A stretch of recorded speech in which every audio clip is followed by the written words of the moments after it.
BP, sugar, thyroid, obesity, hormone సమస్యలని మందులు లేకుండా నేచర్ మంత్ర ఫుడ్ తో రివర్స్ చేసుకోండి. అరే, మీ నాన్నగారు పోయాక నువ్వు మీసం ఉన్న మగాడివైపోయావే. అన్నట్టు మీ ఇంట్లో డబ్బు పోయిందని విన్నాను. నా కోసం నువ్వే ఆ డబ్బు తీసుంటావు. ఏది ఆ డబ్బు?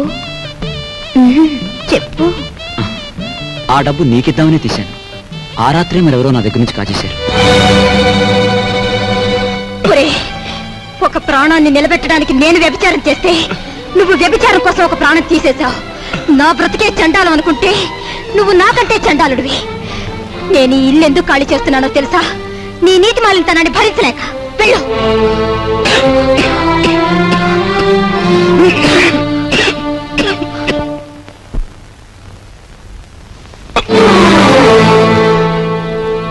ఎక్కడికి వెళ్ళావు? చెప్పు. ఏమిట్రా నువ్వు చేసిన పని? చెప్పు, ఎక్కడికి వెళ్ళి వస్తున్నావు? చెప్పు. ఏమిట్రా నువ్వు చేసిన పని?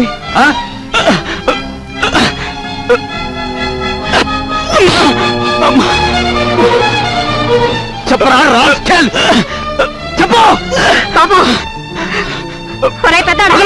లేదురా నీకు? మీ నాన్నగారు పోయి పట్టుమని 10 రోజులు కాలేదు. ఏం చేశాడని వాడిని అలా కొడుతున్నావు? మీ నాన్నగారు ఏనాడైనా వీడిని ఇలా కొట్టడం చూసావా? వీడు చేసిన పనికి కొట్టడం కాదమ్మా, చంపాలి. చంపి నిన్ను పాతేయాలి. ఏం చేశాడు అంత పెద్ద తప్పు? ఏం చేశాడా వీడు?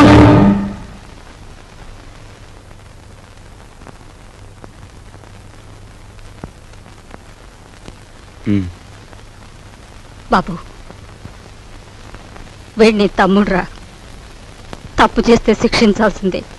కాకపోతే ఆ సమయంలో వీడిని తమ్ముడని మాత్రం గుర్తుంచుకుంటే చాలు. పదరా.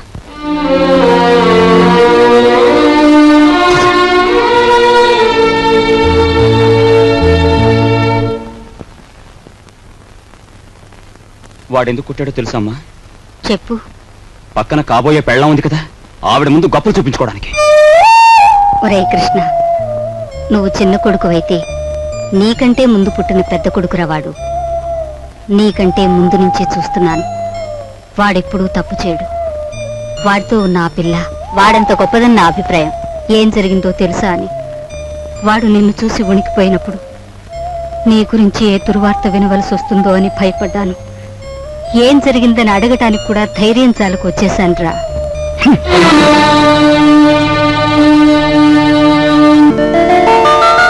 ఈమె నా చెల్లెలు ఇల్లు వదిలి వచ్చేసింది. మీ సేవా సాధనలో ఉందేమో. సారీ, ఇలాంటి అమ్మాయి ఎవరూ లేరు.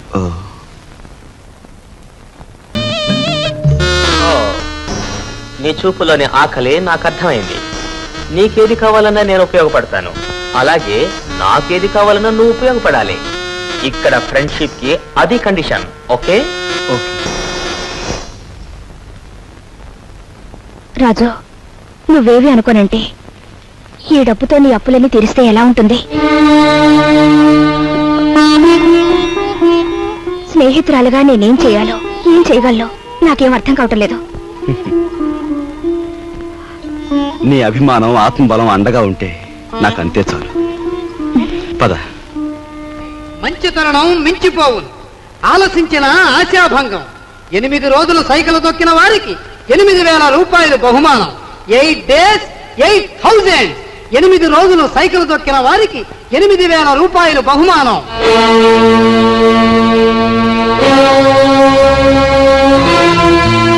రాజు, అప్పులు తీర్చడానికి నువ్వు సైకిల్ తొక్కుతున్నావట.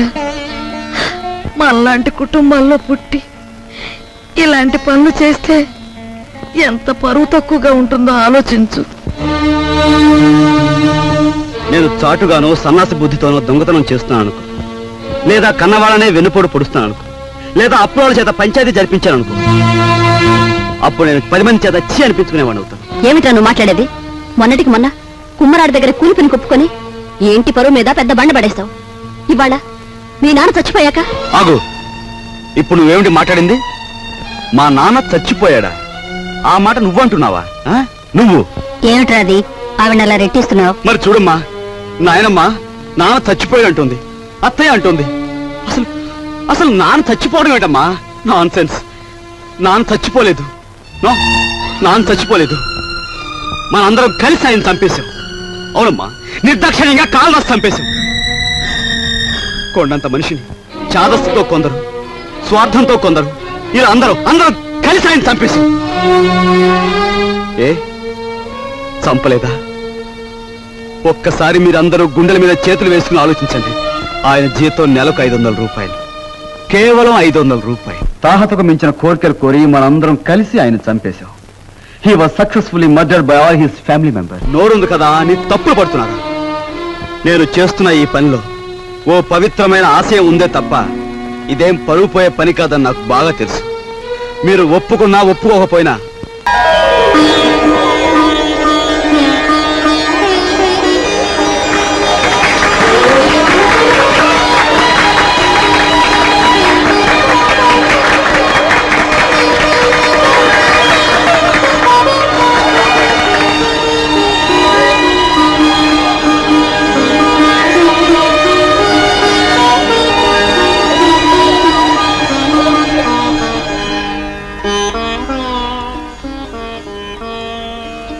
ఇవాళ నీ కొడుకు ప్రయోజకుడైనందుకు ఇప్పుడు నువ్వు ఉంటే ఎంత ఆనందించేవాడివిరా.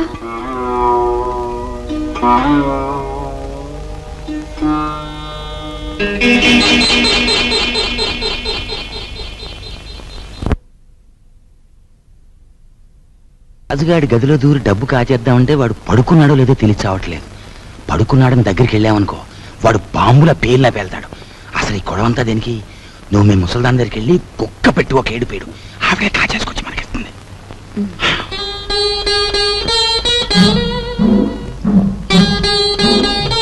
రాజు సైకిల్ దుక్కి సంపాదించిన డబ్బుతో ముందు అప్పులు తీరుస్తానంటున్నాడు.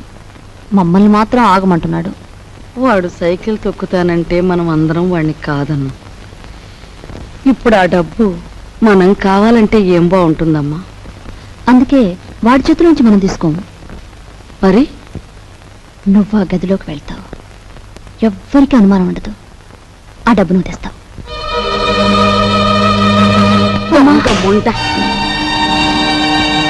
వాడు పగలనక రాత్రనక కష్టపడి రక్తం ఓడ్చి సంపాదించిన డబ్బు దొంగిలించమంటావా? ఆలోచిస్తే నాకు ఇప్పుడు అర్థమవుతుంది. నా కొడుకు డబ్బు కూడా నువ్వే కాజేశావు. వాళ్ళు నువ్వే చంపేశావు.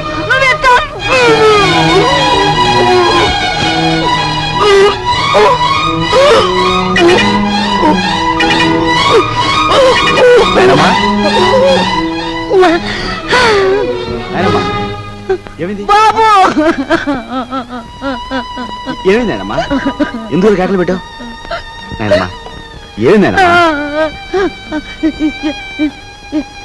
ఏం లేదు బాబు, ఏదో పీడకలు వచ్చింది. మీ నాన్న గుర్తుకొచ్చాడయ్యా. సరే,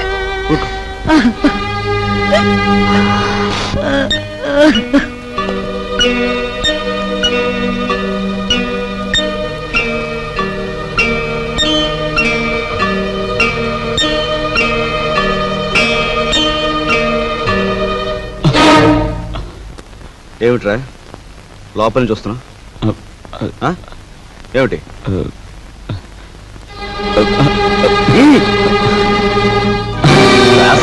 ఏమిటాడు చేసిన పని?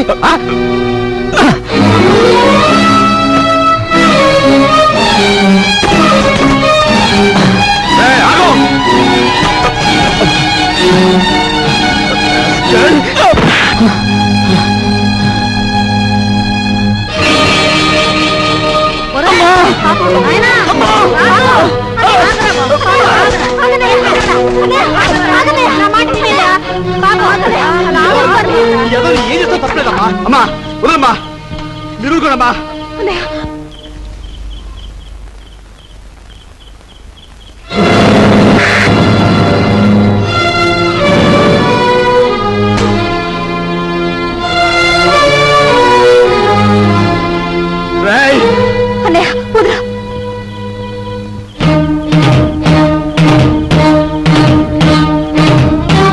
దుర్మార్గుడా, ఎంతకు తెగించావురా?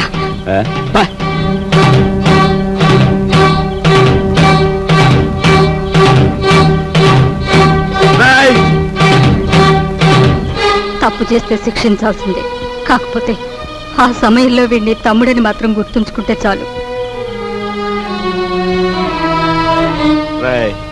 తమ్ముడు ఎవడ్రా నీకు తమ్ముడు? ఒక సిగరెట్ వెలిగించినంతసేపు లేదు నీ పెద్దరికం, ఒక దమ్ము లాగినంతసేపు లేదు నీ పెద్దరికం. అందుకోసం నువ్వు ఎగిరిపడిన అవసరం లేదు. ఏమిటి నీ గొప్ప? నాన్న చచ్చిపోయి 4 రోజులు కాలేదు, రకరకాలుగా అధికారం చలాయించాలని చూస్తున్నావు. నీ పెద్దరికం నాకు అక్కర్లేదు.